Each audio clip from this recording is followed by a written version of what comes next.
علیکم، امید کرتی ہوں آپ سب خیریت سے ہوں گے۔ آج کی جو ہماری ویڈیو ہے اس کا ٹاپک ہے کہ کیسے ہم نے بچوں میں اور خاص طور پر آرٹسٹک بچوں میں سٹنگ ٹالرنس جو ہے اس کے اوپر کام کرنا ہے۔ بہت سارے پیرنٹس میرے پاس آتے ہیں، وہ یہ کہہ رہے ہوتے ہیں کہ ہمارا بچہ مجال ہے جو ٹک کر کے بیٹھے اور وہ اپنا کام کرے، ہم نے تو اس کو سکول بھیجنا ہے، ہم نے تو اس کو پڑھانا ہے، ہم نے اس کو مدرسے بھیجنا ہے۔ تو یہ چیزیں، یہ مائل سٹونز وہ کب جو ہے وہ طے کر سکے گا؟ تو یہاں پر سب سے پہلی بات جو ہوتی ہے میری، وہ پیرنٹس کے ساتھ یہ ہوتی ہے کہ کیا ان کو پتا ہے کہ ان کے بچے کی عمر کے مطابق وہ کتنی دیر بیٹھ سکتا ہے؟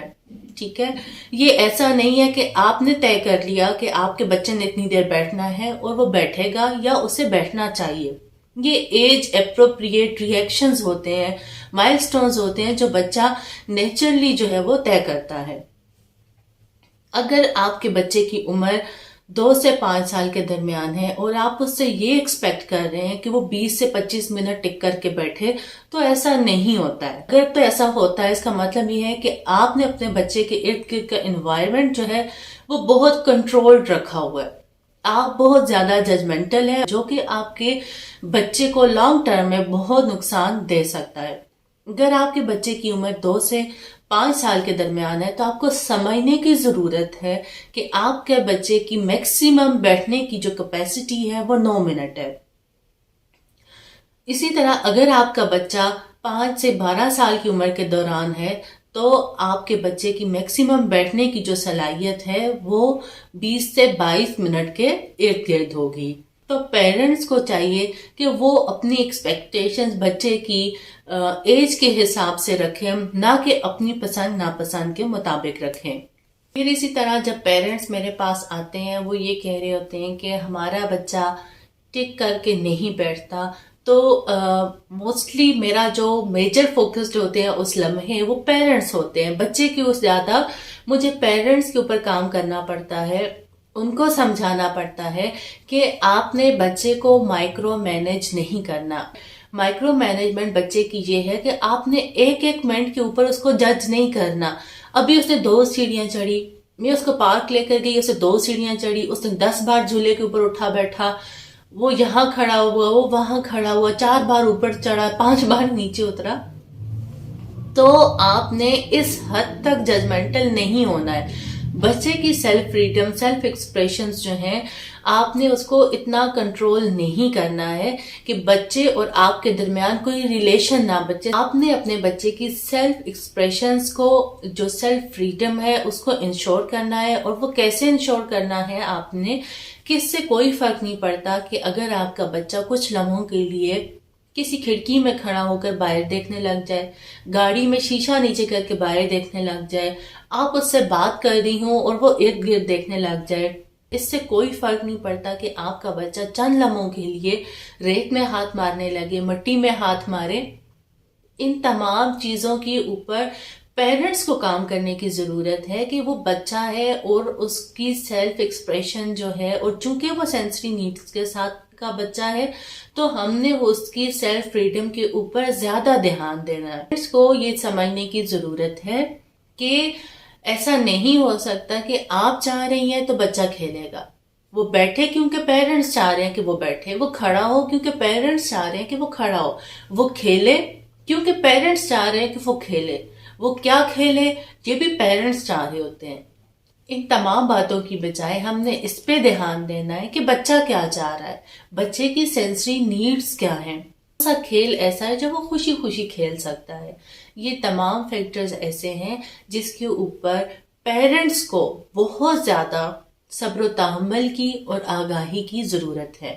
پھر جب کچھ پیرنٹس میرے پاس آتے ہیں اور وہ یہ کہہ رہے ہوتے ہیں کہ ہم بچے کی سیلف فریڈم کو جو ہے وہ انشور کرتے ہیں، اس کی فریڈم آف ایکسپریشنز کو، ایموشنز کو ہم انشور کرتے ہیں، اور ہم بالکل بھی ججمنٹل نہیں ہوتے، لیکن پھر بھی ہمارا بچہ جو ہے وہ ٹک کر کے نہیں بیٹھتا۔ تو میرا اگلا سوال پیرنٹس سے یہ ہوتا ہے کہ آپ کے بچے کے کھانے کی روٹین کیا ہے، وہ کون کون سے آئٹمس فوڈ میں لے رہا ہے۔ کہیں ایسا تو نہیں ہے کہ وہ فوڈ کلرز کا اس کا انٹیک جو ہے وہ بہت زیادہ ہے، کہیں ایسا تو نہیں ہے کہ روزانہ کی بنیاد پہ اس کا پیٹ صاف نہیں ہو رہا، اس کے سونے کی روٹین تو ڈسٹرب نہیں ہے. تو ایسے بہت سارے فیکٹرز ہیں جس کے اوپر پیرنٹس کو سمجھنے کی ضرورت ہے. پھر کچھ پیرنٹس یہ کہہ رہے ہوتے ہیں کہ ہاں ہمارا بچہ فوڈ پیکٹ یوز نہیں کر رہا، فوڈ کلرز کا انٹیک بھی لو ہے، اور اس کا پیٹ بھی روزانہ کی بنیاد پہ صاف ہو رہا ہے، اس کا سونے کا جو پیٹرن ہے وہ بھی بالکل ٹھیک ہے، لیکن پھر بھی ہمارا بچہ ٹک کر کے نہیں بیٹھ رہا.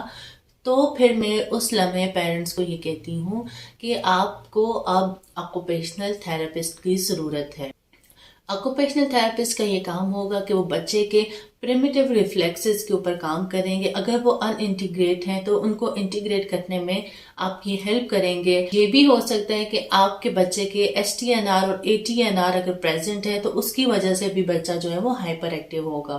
آکوپیشنل تھراپسٹ یہ آپ کو گائیڈ کرے گا بہتر طریقے سے کہ آپ جو ایکٹیویٹی اپنے بچے کو کروا رہی ہیں یا کروا رہے ہیں کہیں وہ زیادہ مشکل تو نہیں ہے. ایکٹیویٹیز کا جو سمپل اور کمپلیکس لیول ہے وہ ایک سینڈوچ کے طور پر بچوں کو انٹروڈیوس کیا جاتا ہے، یعنی لیئرز بائی لیئر اس کے اوپر کام کیا جاتا ہے. یہ نہیں ہے کہ آپ نے سارا ٹائم اپنے بچے کو بہت سمپل ایکٹیویٹیز میں انگیج رکھا، اس کی ہائپر ایکٹیویٹی کے چانسز بڑھ جائیں گے کیونکہ وہ اس کے لیے وہ اس سے یوز ٹو ہو جائے گا. اور اسی طرح اگر آپ نے ایک دم کوئی مشکل ایکٹیویٹی سے اپنے بچے کو انٹروڈیوس کروایا تو وہ بھی اس کے ساتھ انگیج نہیں کر پائے گا اور اس کے ہائپر ایکٹیو ہونے کے چانسز پھر سے بڑھ جائیں گے. اس کے ساتھ ساتھ ہم نے یہ بھی دھیان میں رکھنا ہوگا کہ بچے کو جو ہم ایکٹیویٹی کروا رہے ہیں کیا وہ اس کی پسند کے مطابق ہے بھی کہ نہیں، یا ہماری چوائس ہے کہ ہم نے اس کو یہ ایکٹیویٹی کروانی ہے. پیرنٹس سے بار بار یہ کہہ رہی ہوتی ہوں کہ جب آپ کسی آٹسٹک بچے کے ساتھ، کسی انٹلیکچولی چیلنج بچے کے ساتھ کام کر رہے ہوتے ہیں تو آپ نے اپنے آپ کو بھول جانا ہے کہ آپ کی پسند ناپسند کے مطابق بچہ چلے. آپ نے بچے کو اہمیت دینی ہے، اس کے ساتھ ایج اپروپریٹ ایکٹیویٹیز میں آپ نے انگیج ہونا ہے، اس کے انٹرسٹ کو مد نظر رکھتے ہوئے آپ نے اس کے ساتھ ایکٹیویٹیز کروانی ہے. کافی عرصہ پہلے ایک پیرنٹس کے ساتھ میری ملاقات ہوئی، ان کا بچہ بہت زیادہ ہائپر ایکٹیو تھا. تو انہوں نے مجھے بتایا کہ اب ہمارا بچہ بہت آسانی سے کام کر لیتا ہے اور ہم اس کو 1.5 گھنٹہ بھی بٹھا سکتے ہیں. تو میں بڑی حیران ہوئی اور آئی واز لائک واو کہ آپ اتنا اچھا آپ نے اس کو مینیج کر لیا. بیٹا آپ نے کیسے کیا؟ تو انہوں نے بتایا کہ انہوں نے بچے کو ایک ایسی اونچی جگہ پر بٹھایا ہوا ہے جہاں سے وہ ہل نہیں سکتا، اور وہ نیچے جب دیکھتا ہے تو اس کو ایک خوف فیل ہوتا ہے اور اس خوف کی وجہ سے وہ تمام ایکٹیویٹیز جلدی جلدی کر لیتا ہے اور آرام سے ٹک کر کے بیٹھتا ہے. تو یقین جانیے کہ مجھے بہت زیادہ سٹریس فیل ہوا کہ اس لمحے آپ کے اور آپ کے بچے کے درمیان ریلیشن کیا بچ جاتا ہے. ہوتا یہ ہے کہ والدین ایک دم مستقبل میں چلے جاتے ہیں اور جو حال ہے اس کو جی نہیں پاتے. مستقبل کے جو خدشات ہیں، ڈر اور خوف ہے کہ ہمارا بچہ کیسے سروائیو کرے گا، وہ اس ساری فرسٹریشن کو حال میں اس کرنٹ لمحے میں لے آتے ہیں اور بچے کے ارد گرد نیگیٹو وائبس بہت زیادہ پھیلاتے ہیں، جس سے ہوتا یہ ہے کہ ان کا اور ان کے بچے کے درمیان جو ریلیشن ہے وہ اتنا سٹرونگ نہیں ہوتا. پیرنٹس کو یہ سمجھنے کی ضرورت ہے کہ ان کا بچہ جو کام کر رہا ہے اس کو وہ اپریشیٹ کرے، نہ کہ وہ سیکنڈ بائی سیکنڈ اور منٹ بائی منٹ ججمنٹل ہوں کہ یوں کر رہا ہے، یوں لائن لگا دی، لائن باہر لگا دی، یہ کلر یہاں نہیں کرنا. تو سمجھنے کی ضرورت ہے کہ اگر آپ کا بچہ ٹک کر کے نہیں بیٹھ رہا تو اس کی سینسری نیڈز ہیں. ان سینسری نیڈز کو پورا کیے بغیر آپ یہ ایکسپیکٹ مت کریں کہ آپ کا بچہ پوری ٹینشن کے ساتھ جو کام آپ اس کو کروا رہی ہیں وہ کرے گا. ایسا بھی ہو سکتا ہے کہ آپ نے رولنگ بال کے اوپر بچوں کو بٹھا کر اور کام آپ اس کو کروا رہی ہیں.